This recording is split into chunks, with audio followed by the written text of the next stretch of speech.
Time has expired. I now recognize Ranking Member McCaul for 5 minutes. Thank you, Mr. Chairman, and welcome, Mr. Secretary. You have a very enormous challenge, but very important one in front of you.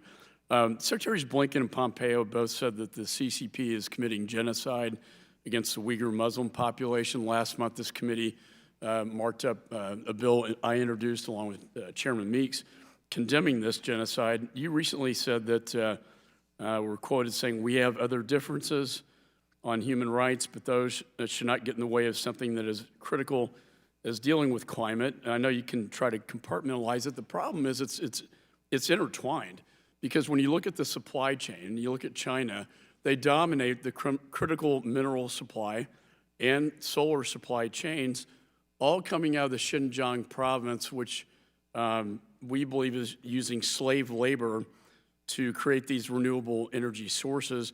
So my question to you is, how can you assure us or ensure that this quest that we're on, that slave labor coming out of China, where genocide is taking place as we speak, are never a part of the climate solution in the United States?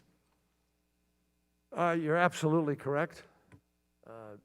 Ranking Member McCaul, it is a problem.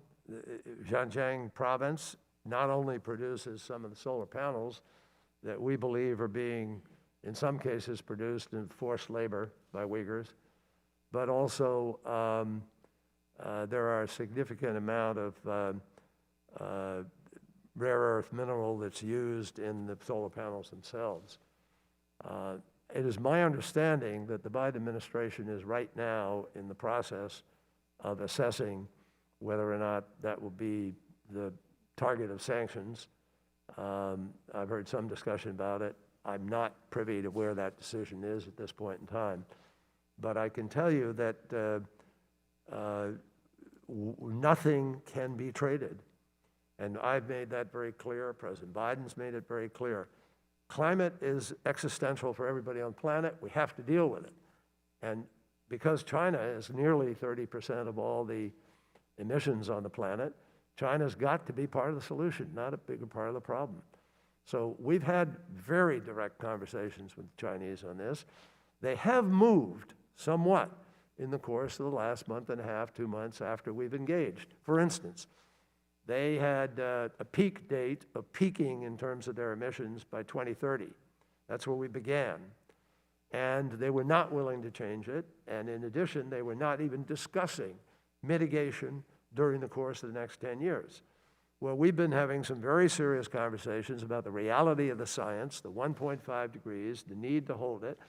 And so China has now announced, President Xi has announced a number of things. Number one, that they believe this is a climate crisis now. Our joint statement was entitled U.S.-China Joint Statement on Climate Crisis. They've never done that.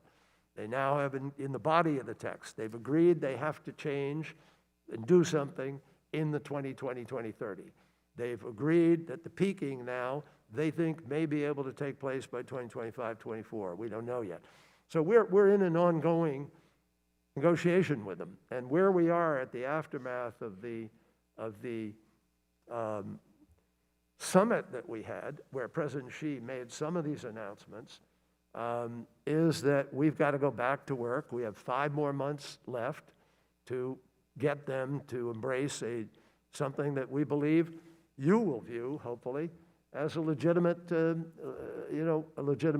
initiative that makes sense. We're not there yet. And so I think both on the, and I've made it clear, there are serious issues, we all know, with China, issues from Hong Kong to Taiwan to the South China Sea to access to the marketplace, cyber and cyber theft. And these are big challenges.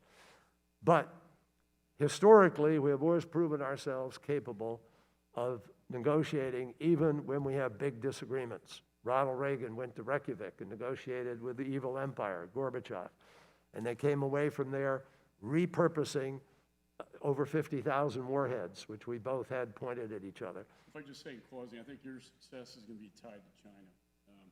And I think the more you can hold them to the same standards as the United States. The more you can hold the CCP to the same standards as the United States, I think the more successful you will be, but we're not seeing that right now. Gentleman's time has expired. I just say it. I got to be strict on the 5 minutes. Sorry. I now recognize Representative Brad